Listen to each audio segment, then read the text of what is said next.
Well, it has been a while since we did our last podcast here on Jay and Dave Sports Bar. A lot has changed during the pandemic, including the immediate career path for my former co-host Dave. I hope to one day soon address that, but in the meantime, I have an interview that I wanted to share because it's too perfect for a long-form podcast. Last fall, one of the great mysteries about the Boise State football team was the status of junior quarterback Chase Cord. We knew that Chase once again was trying to rehab some injuries, or in this case, a couple of them, a torn labrum, as well as an ankle injury that needed surgery to clean it up. Now, due to COVID-19 protocols, media members weren't allowed to attend practices last season. So unless something was brought to light by either coaches or players doing our various Zoom interviews, there was simply no way of knowing Chase's status.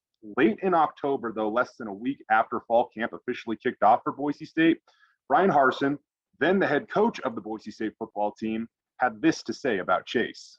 He's been through a lot with the injuries, and that I told you guys this. Chase Cord is as tough as a guy as I've been around, but you got to be healthy, and there's a lot of work, and you don't have the same amount of time in preparation from the spring and the summer because remember now, we lost all that springtime. We lost all that when guys were injured, that time to be in the weight room developing. We lost a lot of the summer.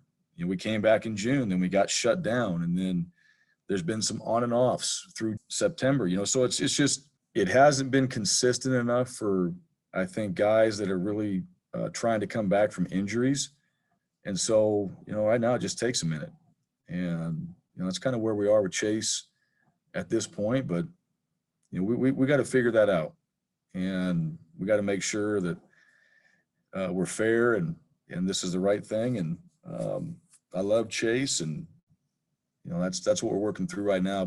Knowing what you're about to find out, it makes sense that even Boise State was still trying to work through Chase's situation, attempting to interpret his availability due to his complicated health history.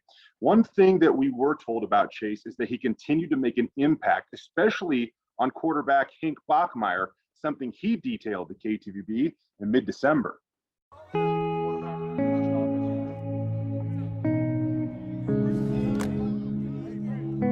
Eric, I know that Chase Cord's obviously still a part of the program. I'm just curious, how is he contributing on a week-to-week basis? And we know that he's got great leadership skills and that he's tough, but how has this season kind of been for him as he hasn't been able to play? He's really kind of become a teacher / mentor for Hank. Really Chase means so much to me. Since I got here last spring, we used to watch film for like hours, and it would just be me and him, and he would just talk me through the offense. You just kind of see Hank and Chase always kind of butting up together, and they're studying together, and Chase is asking them questions. And once my meetings are over, as they're walking down the locker room, if they have an extra 20 minutes downstairs in the locker room, he's really kind of taking him under his wing to kind of continue to prepare him. So if we have a 45-minute meeting, that meeting might go an hour 15 because Chase has it for an extra 30. So it's been really productive, and Chase has really kind of honed into that role, and I think it's really been helping Hank out as well. He's just always taking that time to kind of go the extra mile for me. So, I'm just super grateful to have him in my life and just help me become the best player that I can be. For him just to do that has been awesome for me, and he's just continued to always help me and make sure that I know what's going on situationally within the play, the adjustments for every play, and he's just making sure that I'm dialed, and I'm just so grateful for him. And he's always kind of that guy who's kind of like, hey, let's go, Hank. I just really respect him a lot. How unique is his selfless approach? I mean, I know you guys are on the same team, but only one person can play quarterback. And then what is it about the way that he sees the game and can articulate that is super helpful for you? I always tell him he better be a freaking coach because, he's awesome for me. But as far as his selflessness, is probably the best that I've ever seen anybody do on a football team. He probably thinks that I'm bugging him all the time because I'm asking him question after question, and he's always has an answer for me. And for him just to take the time out and be selfless and just be so helping for me has been awesome. We saw him in a video earlier in practice this year. Has he been able to do much physically lately, or is he still kind of on the mend? We're not really pushing it right now. He's still here on the football team, so if he does get healthy and maybe has a surgery in the offseason, he might be able to help us down the road, but he's helping us out in any way he can. He's around the facility. He's in our meetings. He's preparing. So when he does help out Hank, he knows exactly what we're looking for. he's one tough son of a gun, and I have most respect for him. He's my brother. He's one of my best friends on this team, and I love that guy.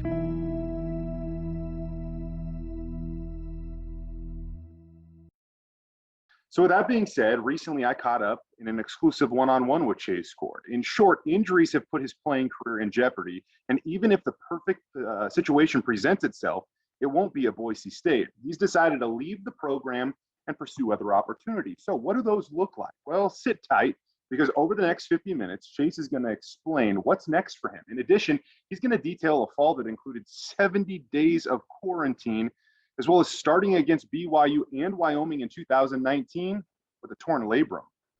Well, Chase, last year was kind of an interesting year. You were on the roster the whole year. You practiced a little bit at the beginning. We got a glimpse of you one time suited up on the road at Wyoming. What happened last year? What can you tell us about last season? Well, it was definitely an interesting one, to say the least. But, working back through some of the injuries I faced in 19, come fall camp, it came to a point where it was tough to show up and be mentally sharp, be physically sharp, working through all the rehab and the injuries.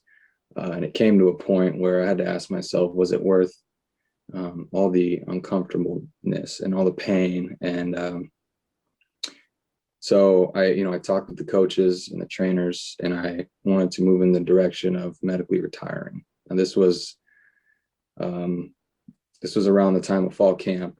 And so I took a step back for about a week, and I told them I was interested in getting into coaching at some point.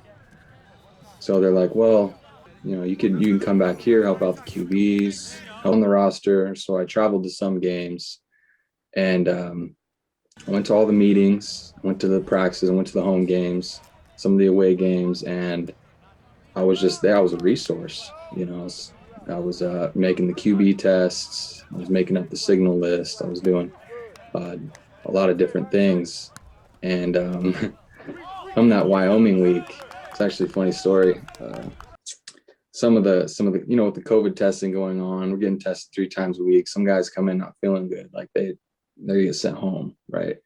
So a lot of the younger guys came in, they had some stuff going on, they got sent home. So then it was me, Jack Sears, and Hank Bachmeyer that first day back.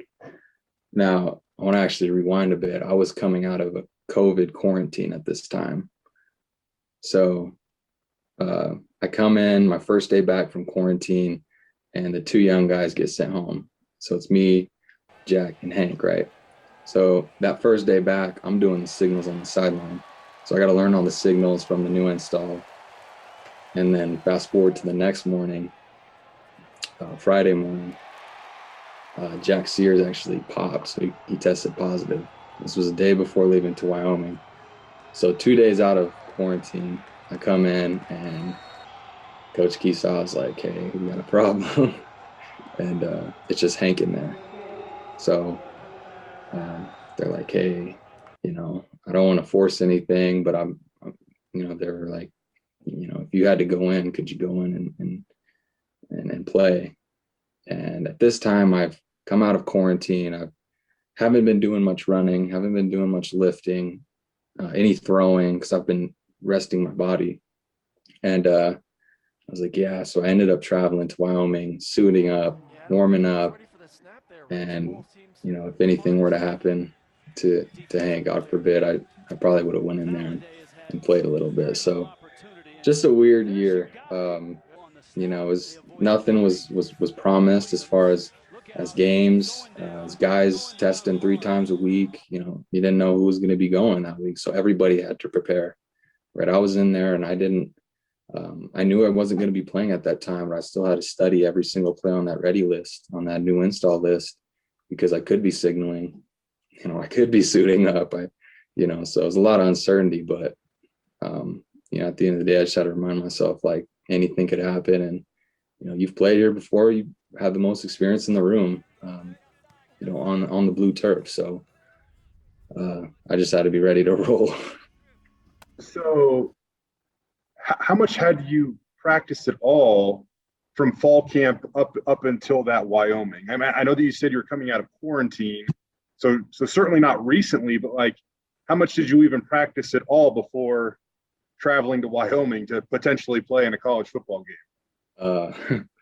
It's actually I've been pretty unlucky with the whole COVID deal.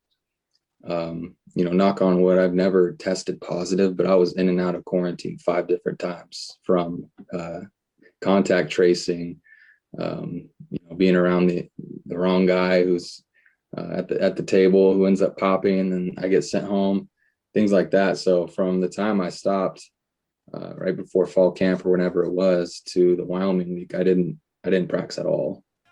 So I did a little bit of throwing here and there, warming guys up before practice as far as the QBs and whatnot. Throwing a few balls before some games, but nothing really practice, drills, nothing like that. But it was, that Friday where it was just me and Hank. I actually threw my cleats on and I went out for that walkthrough day, and I was throwing the ball around, doing some routes. And I got a rep or two just, with the offense as far as like going and handing the ball off, operating the play. And so that was kind of it. The most throwing I did was, pre-games. That's that Saturday game in Wyoming. So That's crazy. So how many days did you spend in quarantine just due to, contact tracing? You said five different times you had to do this? It got to a point, as far as quarantining, it got to a point where I started counting how many times I've been in and out of quarantine. I actually had to quarantine 5 times, anywhere from 13 to 14 days each. So it's 70 days in quarantine of just being in my house, doing schoolwork, getting the ready list, getting the plays from the other QBs, zooming into a meeting, stuff like that. So it was kind of hectic. Was there anybody more unlucky than you in those regards? I mean, the way that it goes with COVID is, we really only know so much. It's either a player's at the game or he's not at the game, and oftentimes we don't know exactly even why the player would have missed a game last fall. We can all put 2 and 2 together at times, but we're never confirmed exactly, unless in Hank's case he told us he tested positive for COVID. So was there anybody else that had to kind of go through that process of quarantining for close to 70 days without ever testing positive? I'm sure there was a few guys. It's hard to tell because with me being gone 2 weeks, coming back, and some guys are there, some guys are not, and there's a lot of guys in that locker room, and it's and that whole year it was tough to tell who was there, who was not. Is a guy coming back this week? Did he just go and do his 2-week quarantine? And as far as the protocol at that time, guys would test positive and all their roommates would have to quarantine. So that's kind of where I had to do a lot of my quarantine time, was from a couple roommates testing positive, being around the wrong guy. But as far as a lot of the other guys who dealt with testing positive or being around guys, contact tracing, things like that, it was a little bit hard to tell who was in there majority of the year, who was not, and who was around the wrong guy at that time. But Chase, in a weird way, considering how your career went, I think in sports, you want this poetic ending where all of a sudden you find yourself in a game and you're leading a comeback drive, and it's this huge moment that is the beautiful ending to a career that has had some ups and downs. But in a weird way, like the way that your career ended almost seemed more fitting for you. You went through so much throughout your Boise State career. How hard was it for you just to stay on the field these last 4 years? It was tough, and something I learned throughout my 4 years here, being with different teams, is knowing and understanding your role and starring in it. And I think from the moment I stepped on campus, I was learning, right? I knew coming in that Brett Rippon was the guy, and I knew Montel Kozar was coming in, and I saw that as an opportunity to learn, right? So my whole redshirt year, being under those two guys was huge for me, and then come my second year, I start to see more playing time. I start pushing Brett in spring ball, had a good spring ball. And then halfway through, I hurt my knee, right? And then for me, it was like, what's next for me, right? I've been through this one time in high school, same knee, same ACL. And that was, at that time, that was when a lot of guys were going out with injuries. So Tyreek LaBeouf was already out with an ACL. Riley Wimpy goes out with an ACL. So it was like, how can I approach this? And I started to think of it as, maybe this was supposed to happen for a reason. Okay. And now I have the opportunity to almost guide those guys and help them work through this, because I've already been through it once. I know that I can get to another level of competing and playing well. So I was like, well, and it's actually a little bit odd. Riley was my roommate at that time, so we were both out with the same thing. So I was able to kind of help him through not only the physical part, the mental part, right? And that was kind of my role at that time. And just wanting to be with the team, be a part of the QB group, be a part of the offense. And that moves into 19, where I missed spring ball. It kind of puts me behind with Hank and Jalen, both who had great spring ball. And then in 19, it was the ups and downs of guys going in, playing a little bit, and then kind of dealing with some injuries there too. So, I've been through a lot of adversity as far as my physical side of things. And I think that kind of was telling me, like, hey, keep going, you can come back and keep competing. Mm-hmm. So. The thing about it is that there's the obvious injuries with you, the ACL injuries that, kept you out for a significant amount of time. But the more you kind of dive into your story, even when you were playing, oftentimes you weren't healthy. I mean, that's just kind of the reality of it. Your first start came at BYU, a road game in 2019. Injuries kind of pushed you into that starting role. But what was that week leading up to that game like for you? What was your health like going into that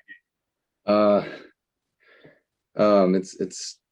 It's actually a little bit of a story. So we played Hawaii the previous week at home. That was when Hank came down with the hip pointer. So that very next drive, maybe the fault, 2 drives following that, I go in and I tuck the ball down and I lower my shoulder, and I feel it pop, right? And I'm like, this doesn't feel right. It's tough to lift it up, but in my mindset, like, Hank's in the he's in the locker room, like I need to go. That's just how I had to do it. And I come off to the sideline. I'm like, hey, something's wrong with my shoulder. It doesn't feel right. So we go into halftime. I get it numbed up, and I finish the game. Ended up playing pretty well in the second half. Yeah, I remember. And a lot of the, what the trainers were thinking I had to do with was my AC joint. And, I finished the game. I was able to throw. So that was kind of how I had to, the mindset I had to carry on was like, coaches were like, well, you could go, you could throw. So, we kind of need you to do it. And, with Hank being out with the hip, Jalen, another guy who's waiting for his opportunity. Like, I didn't really feel I had a choice at this time. A lot of guys who deal with labrum problems, AC problems, shoulder problems, like, those guys will be out a couple weeks. Drew Lock's out a few weeks. Other guys, and this was on my throwing shoulder, so it wasn't like on my left side where I could kind of, I don't get hit a lot. I could kind of, keep myself safe. Like this was something that I had to push through every single throw, So fast forward to the next week, we go to BYU, and I got a numbing shot every single day leading up to that game for practice. I go out, I get it numbed up again for the BYU game. And so I was just essentially playing with the torn labrum in my throwing shoulder for that game. And, it's always tough playing at BYU. That's always a big time game for us. They had a lot of momentum that whole game. Did a lot of good things on offense, and I think all three phases for us just didn't show up ready to play, right? And we came up short in the end.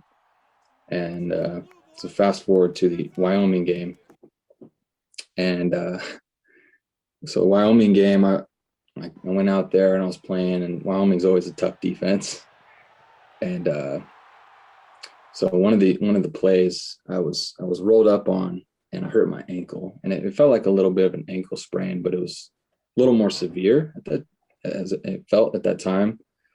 And I ended up getting an MRI on that. So I had bone spurs in my ankle. So I had to get surgery on my ankle after the season. So I was, playing with chipped bone in my ankle, and then actually I fractured my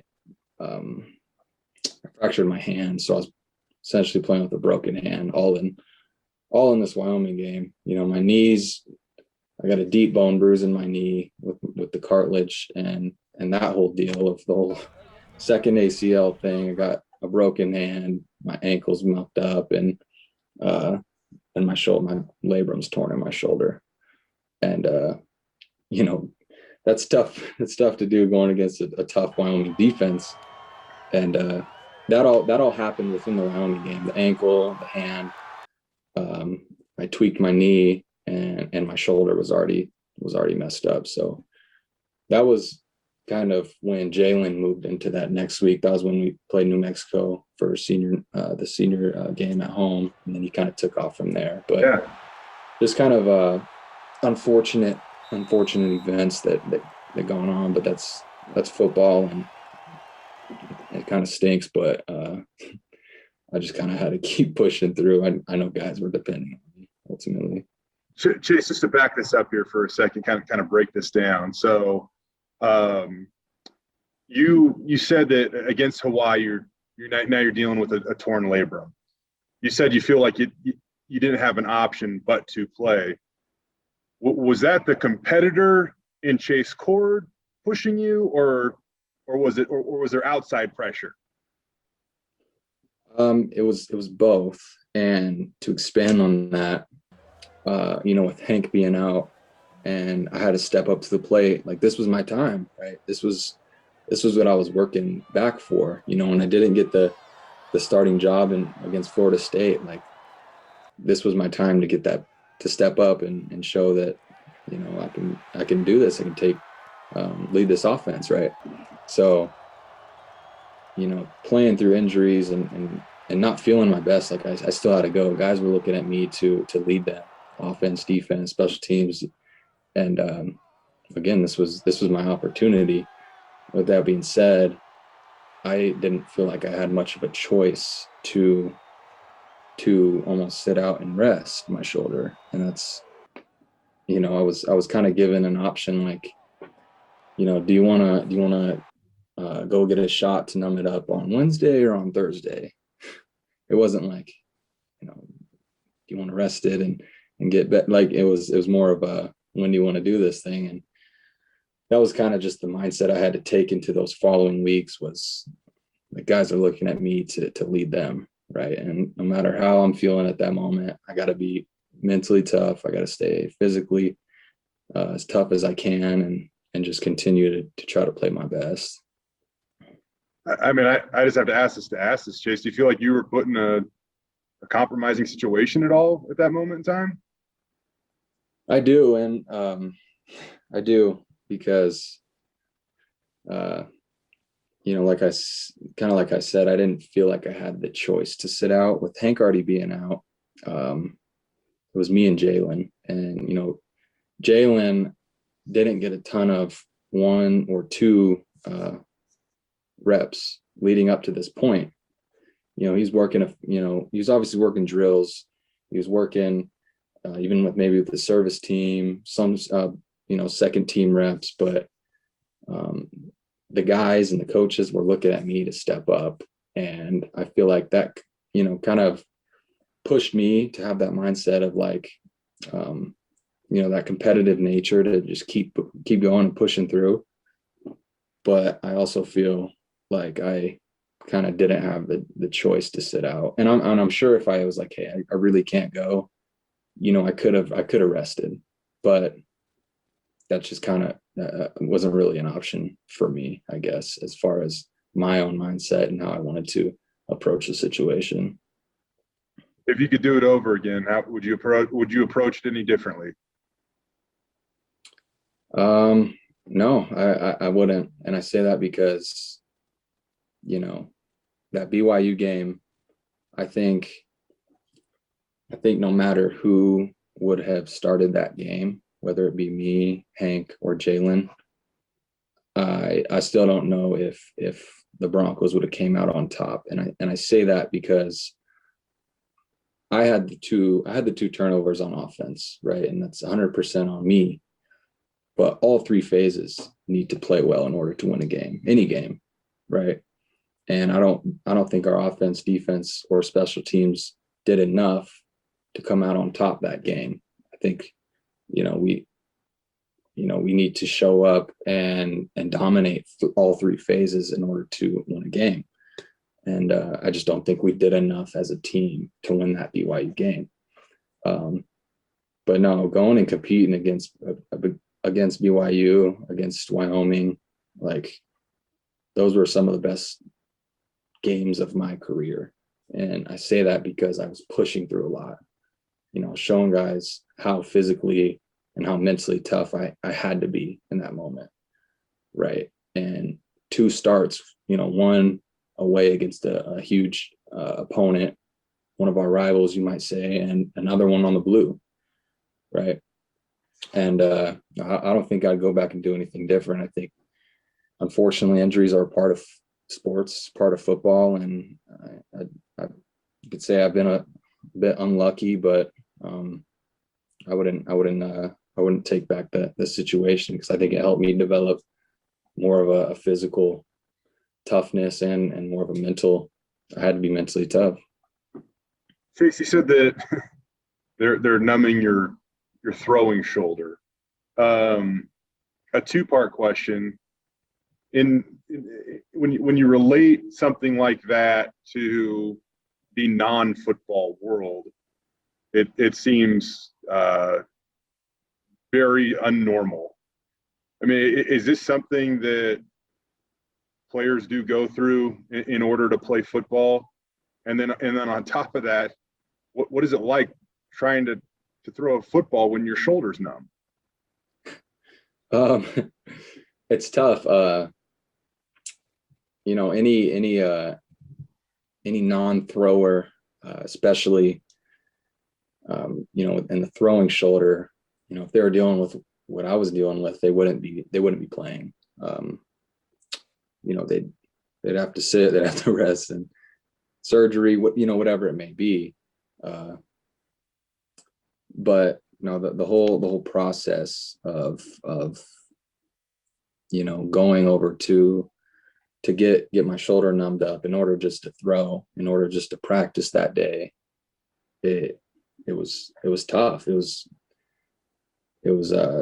dreadful almost. Going out 10 minutes before warm up, and in a 2.5 hour practice, to get a Novocaine shot in my shoulder just to be able to lift my shoulder over my head, and doing that 2-3 times a week, it starts to add up, especially throughout a whole month of playing or potentially playing, right? And that's a whole another side of it is, with injuries, guys being out. Hank was dealing with a few things. Not a ton of depth behind me and Jalen. Like, I still had to go in get my shoulder ready to potentially play, right? And no, that was a tough thing to push through, as far as just being able to throw. And and then I had a rep count as far as how many times I was throwing the ball, limiting maybe the deep balls, the where you really had to open it up and air it out. It messed with my whole throwing motion and power, accuracy, and all those things. So it was a process, and it was a tough one.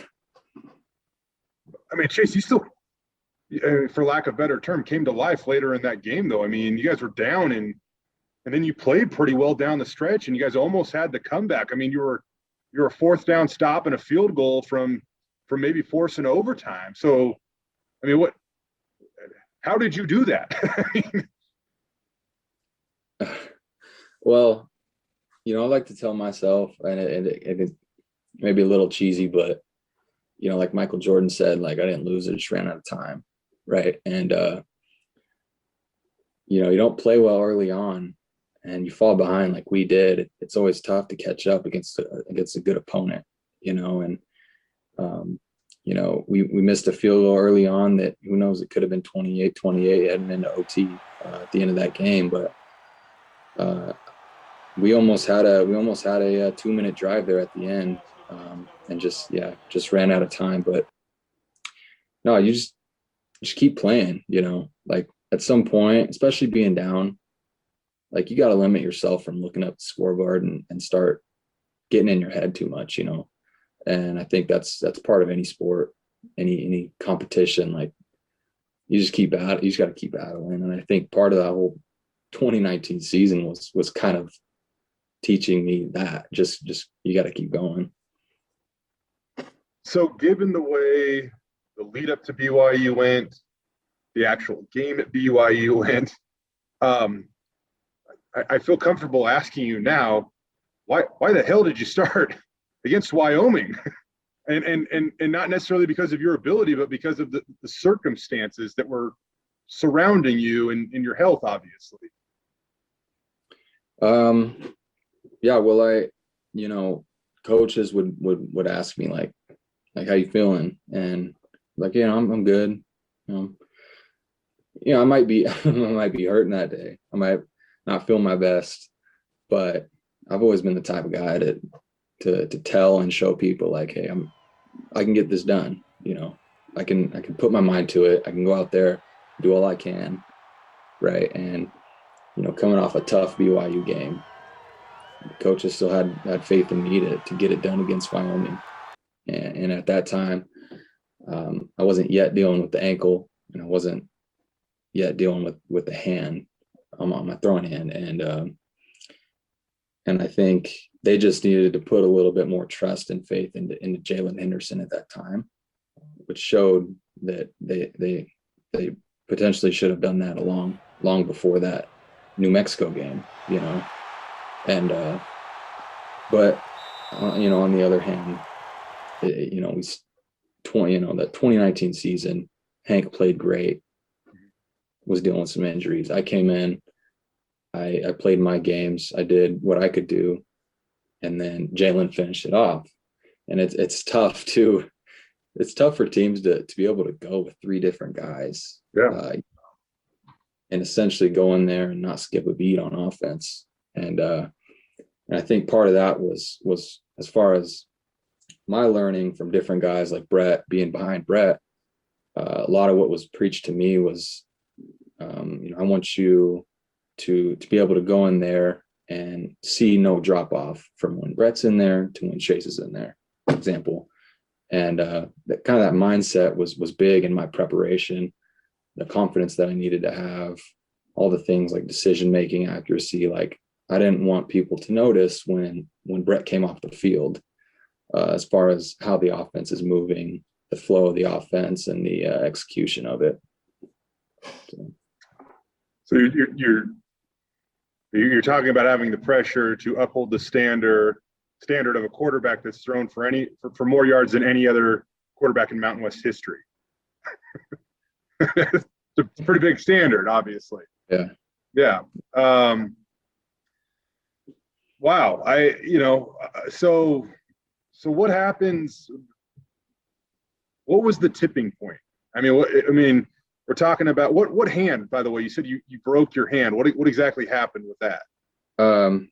Yeah, so that was my right hand. And it was my middle finger knuckle right here. So I had a fracture right on the knuckle, and it's my throwing hand. So, my right hand was messed up. My right shoulder, like my whole right side was just not at its best, down to my knee, and made it tough, man. Made it tough to drop back, made it tough to grip a ball, throw a ball, rip it, made it tough to cut an open field, all the things that I need to do in order to be successful quarterback. And so, after that Wyoming game, and as far as the hand goes, I ended up having to almost kind of tape these two fingers together and try to throw, as grip a ball a different way. This whole second half of the season, like, it's all kind of changing for me, and it was really tough to deal with and adapt to as far as the mechanics, I guess, that I had to change up. But after Wyoming, that was finally the point where it sounded like you were just kind of spent in every way, shape, or form. So did it almost force a different direction? It came to a point after that game. It came to a point where I almost needed to take a step back and look at everything that I was dealing with in that moment. The ankle, the knee, the shoulder, my hand. And I was still asked, like, do you think you can go this week? And it got to a point where I was like, no, because I knew I got someone, a great QB behind me, essentially, in Jalen, who was ready, right? And I knew he could get it done. He's a guy who's been around Brett Rippon. He's been around Hank. He's been to different places, and he's done everything he could patiently to get his moment. And I think it was important for me to realize and to tell myself that it may be better off for him to go. And I'm glad that he saw the success that he put together, and that just goes to show what type of player he was, and his preparation and his mindset, his resilience. Like, he stuck it out from week 1 all the way up until that New Mexico game and beyond. Like, he stayed with it, and he deserved all that he got and he put together. Chase, I was at the game in Provo. That was a big game for Boise State. You guys win that, and all of a sudden the New Year's Six talk was really going to start to build. Did you hear the outside noise? Did any of that affect you at all, considering all you were laying on the line to do the best you possibly could, and at BYU it wasn't quite good enough? I mean, the reality of it is, athletes play for the scoreboard at the end of the game, and it wasn't enough. The Wyoming game on the Blue, you guys win in overtime. It was enough, and even still, there was chatter after that game. Did any of that affect you at all in any way? I think it's important to try to ignore the outside noise, and but at the end of the day, it is tough to hear some of the things that get put on some players, essentially. And I know at the QB position at Boise State, like, you're in the spotlight. It's up to you to go win football games, right? And a big game against BYU, not coming out on top, people are going to look at the quarterback, and that's fine. It's hard to win games when you lose the turnover battle. It's hard to win games when you lose the field position battle. Both of those things we lost, and that's ultimately on me. So I while I need to understand that and grow from that, learn from that, apply it into the next game, the next week, and the rest of the season. Like, it still was important for me to keep my eye on our goal, keep my eye on the prize, and just understand that my teammates are there for me. You know, I'm playing for them. They're playing for me. They got my back, and we still had a shot to go win the Mountain West. You know, Chase, this is a question that really applies to every single player or program across college football when it comes to injuries. In the NFL, they have a system where it's basically, you know, impossible to hide significant injuries, and if you do, franchises get fined for doing so.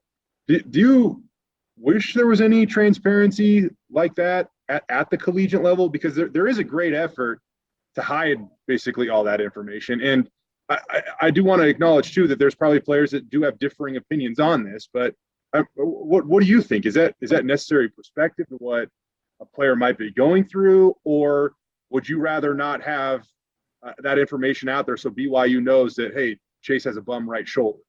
What do you think of that? Yeah, that's a tough call, because like you said, you know, I feel like there's a lot of different opinions on it. Mm-hmm. And, you know, while it's important to understand what a player is going through, I also don't like making excuses for why I might be playing bad or might not be making that throw, you know. I got you. But, you know, I do think it may be important, especially for me in my situation, that, you know, before all the injuries that I was dealing with, I'm a totally different player than what, you know, than a quarterback with a broken hand and a torn labrum in his throwing shoulder, like, you know, and I feel like a lot of people, you know, maybe a lot of fans didn't know that I was, you know, was going through a few things at that time, and trying to push through those all that I could to come out on top. You know, I don't like people making excuses for me, but at the same time, I do think it is important to note that, you know, I'm doing all I can with what I was working with, essentially. So, yeah. Well, I mean, this is from my perspective, Chase. I've covered the program for a decade now. I've covered you ever since you stepped foot on campus, and probably before, for that matter. I, at the time, had no idea myself that you were that you were dealing with all that. And I think I could speak the same for a lot of other media members that will probably be shocked to hear that you've gone through all this, you know, when this eventually all comes out. But yeah, that's not an excuse, Chase. That's straight up reality, considering all you had going on there, man. I mean, that's one hell of a story, one hell of a ride. Bringing it back to, again, the current times, where do you stand right now after you've gone through all this? Because it's been well over a year since you've actually played in a college football game.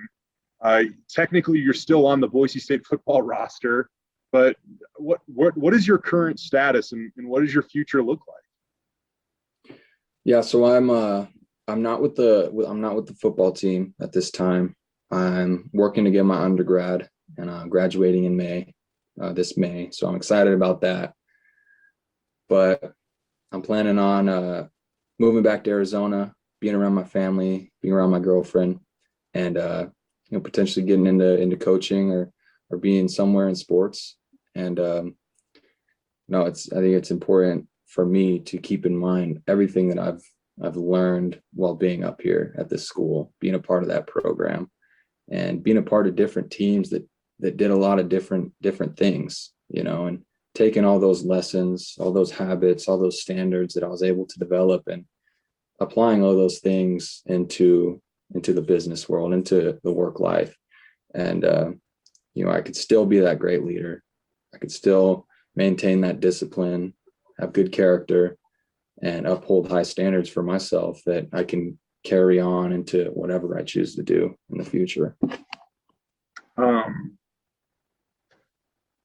Talking with Hank Bachmeier last fall, he spoke so highly of your leadership skills and the impact you made on him. And for the guy known as Hillbilly Hank, that's, you know, jumping out of airplanes with his girlfriend and has this awesome sense of humor to him, and a lighter side of Hank.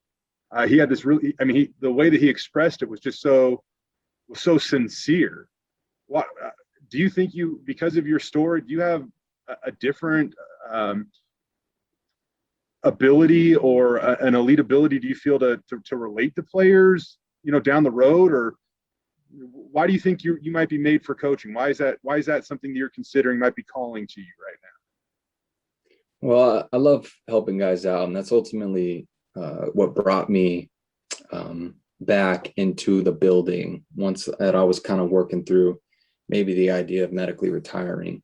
I stepped out for about a week, and it's actually funny. Hank was one of the guys that he walked over to my apartment he actually lives like right in front of me. He walked over and he was like, dude, I really want you to come back into the QB room, even just like help out. He wasn't saying like, I need you to play, none of that. But he was like, I think it'd be great for me and all the QBs to just be around you, have you help us out. And I was all for it. I was like, yeah, I think I could definitely continue to help you develop, help the other QBs, the young guys develop, help Coach Keesaw at that time. And Hank's great. And, I think it's funny being around a guy like Brett Rippon, who is, super laser focused on the preparation, the film, the weight room. He kind of taught me how to be like, focus up, maybe almost too serious at times, and once Hank Bachmeyer came in, a guy that was a little more loose, a little more free. And I think he's done a lot for me as far as just being able to sit back and smile down on the field in between plays, in between huddles, like almost kind of lighten things up. And, working through that beginning of that 2019, opener versus Florida State, like we told each other like, hey, I'm going to support you if you get this starting spot. And he said the same thing to me. I'm going to support you if you get this starting spot.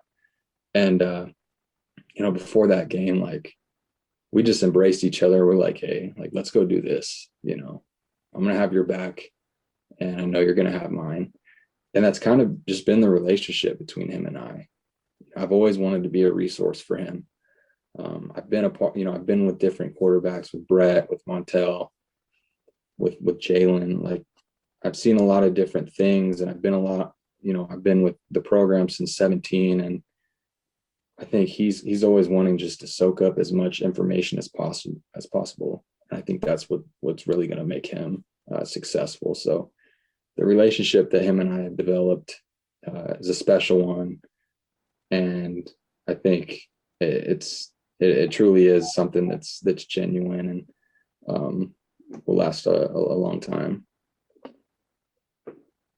How will you remember your college football career at Boise State? And you said that you'll graduate in May.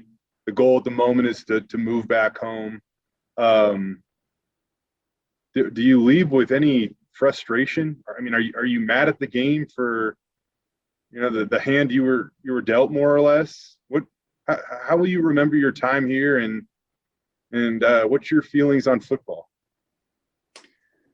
Yeah, my college career hasn't been quote unquote ideal, but I've learned so much about myself, about football, about the game, how to approach it in different ways, and all the relationships that I've developed here have been unbelievable.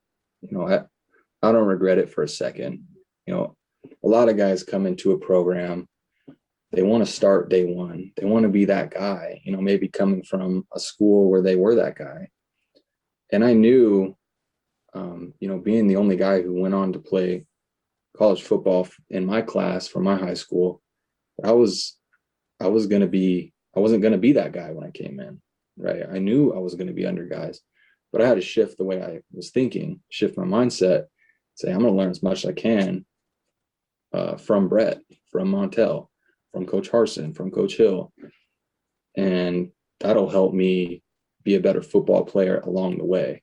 Now, dealing with some of the things that I've dealt with have not been ideal, but it's taught me things like resilience, dealing with adversity, dealing with different pressures, the stress of the game, playing quarterback for the most winning college football program. Like, I've learned so much throughout my time here that, is so valuable to me, to my future, and whatever that I do in my life, essentially.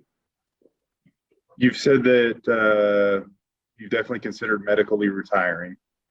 You're graduating, you're moving back to Arizona. Is the book officially closed on football? At least playing football? There was initially the plan was to medically retire, and doing that, I would need to help out in some area of sports amongst in the university.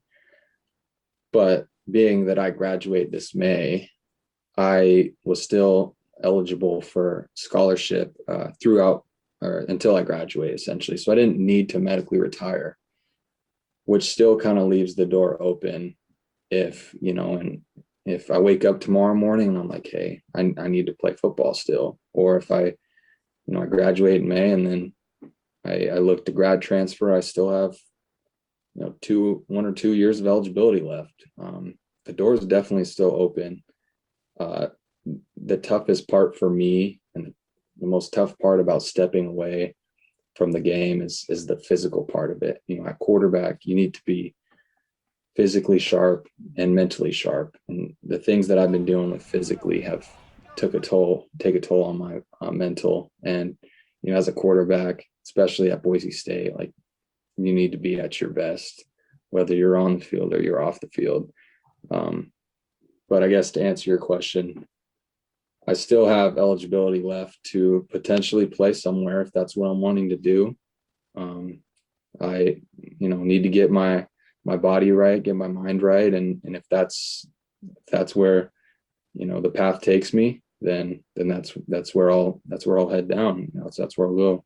How is your body? I mean, like, even last year, like, I know that during the summer, I mean, you were coming off of a couple of surgeries, and so I mean, you were even trying to get ready for last season. But like, how are you right now? I mean, are you as healthy as you've been since you've been in college, or I mean, what's your status? Yeah, my doing a few MRIs. I think the biggest thing is my knee, and the damage that that has occurred in my knee it has to do with the cartilage inside of it, meaning that it might be temporarily, permanently damaged, if you would. I still deal with pain, every day, even when I'm working out, running.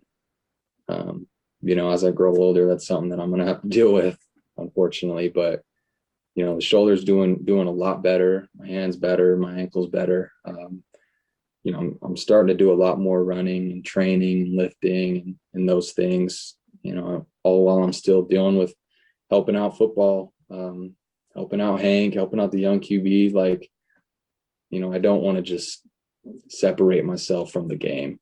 And I think that's why I'm kind of open to potentially playing somewhere, if that's the path, or getting into coaching.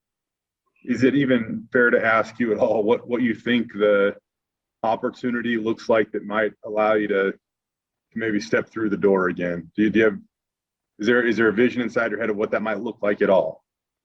I would need to do a lot more, rehab as far as physically, get my body right. But,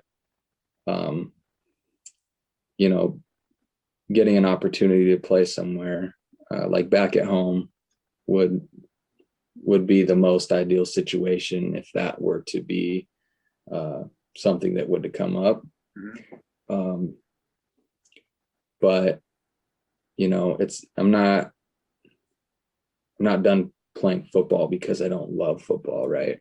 The biggest thing is I want to be able to play the game how I would like to play the game and not be held back by the injuries that I was dealt. But at the end of the day, any opportunity is a great opportunity. And, you know, I'm excited to see what my future holds. And I'm definitely keeping all doors open and not burning any bridges.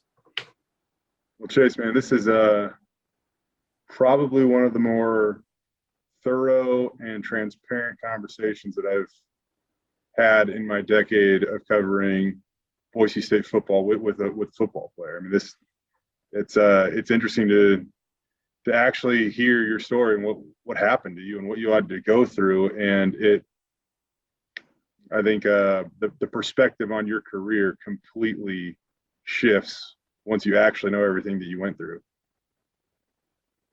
So yeah, it was a few ups and downs, but you know, at the end of the day, resilience and battling through adversity. You know, our QB requirements, number one is toughness, and I truly believe that I was able to show, you know, that 2019 team, you know, what toughness looks like, and not only the physical side of it, but the mental side of it too.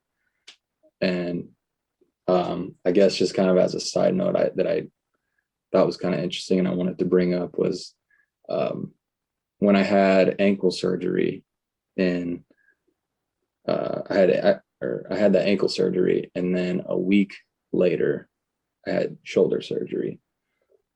So within a week, I had two major surgeries that essentially put me out for all this time. And that was one of the toughest moments of my life, dealing with those two things, in that, you know, especially being away from my family, being up in Boise, where, you know, I gotta look out for me. I gotta go to the training room at this time. I gotta go to see the doctor at this time, and all while still trying to be a leader, you know, as a quarterback, and showing guys, you know, not showing any weakness, not showing any frustration, having proper body language, you know, being hungry to show up and do the work the next day. It was definitely a tough time. You know, I've been through tough times, but I think it's only making me stronger and setting me up to battle through adversity and whatever it is that I'm going to be going into.